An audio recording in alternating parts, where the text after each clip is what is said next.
জঙ্গরা হেরে গেছে। এভাবে হবে না, অন্যভাবে এগোতে হবে। খালেদ, বাবা খালেদ, দরবারে যে লোকজন তোমার জন্য অপেক্ষা করছে বাবা। ওয়াজির চাচা, রাজ্য, রাজত্ব, বিদ্রোহ, নালিশ, বিচার। ওয়াজির চাচা, এই রাজা শাস্তি আমার আর ভালো লাগে না। ওয়াজির চাচা, আপনি আমাকে মুক্তি দিন,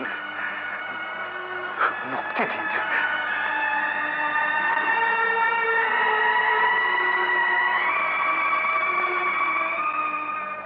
হুজুর, আজ শাহিন মা আসার কথা ছিল।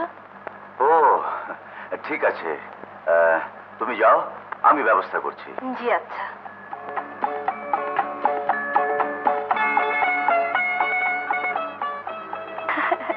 রাস্তাঘাট কিছু চিনতে পারছো না মামনি? চিনতে না পারারই কথা। বড় হুজুর নিহত হবার পর আব্বা হুজুর সেই যে আমাকে ফুপু আম্মার কাছে রেখে এলেন, প্রায় 20 বছর পর আবার সেই হুমায়ুনগড়ে ফিরে আসলেন। অবশ্য আব্বা হুজুর আমাকে মাঝে মাঝে দেখতে যেতেন। সেলিম ভাইয়া, খালেদ ভাইয়া, আয়ামা, কতদিন তাদের দেখি না। এই গাড়ি পিছাও, দেখছো না আমরা আসছি? আরে পিছাও পিছাও। তাদের এবার তুমি বলো।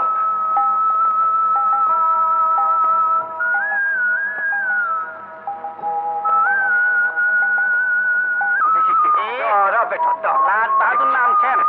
তুমি কোন রাজ্যে লাট বাহাদুর? হে হে হে করবে না, হে এটা ভদ্রলোকের এলাকা। হে তুমি কে? হে হে হে মুখ সামলে কথা বলো। হে আমি হুমায়ুনগড় রাজ্যের শাহী বিক্রমপুরী।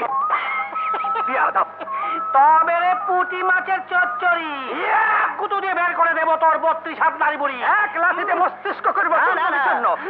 হাতে বাংলা বিহার উড়িষ্যার সঙ্গে মারামারি, গন্ডগোল, হিংসা বিদ্বেষ, এই সমস্ত অভদ্র অসভ্য লোকের কাজ। দাঙ্গা হানাহানি এসব হলো সভ্যতার পরিপন্থী। আপনার কথার চেহারার মধ্যে একটা রাজকীয় ভাব আছে।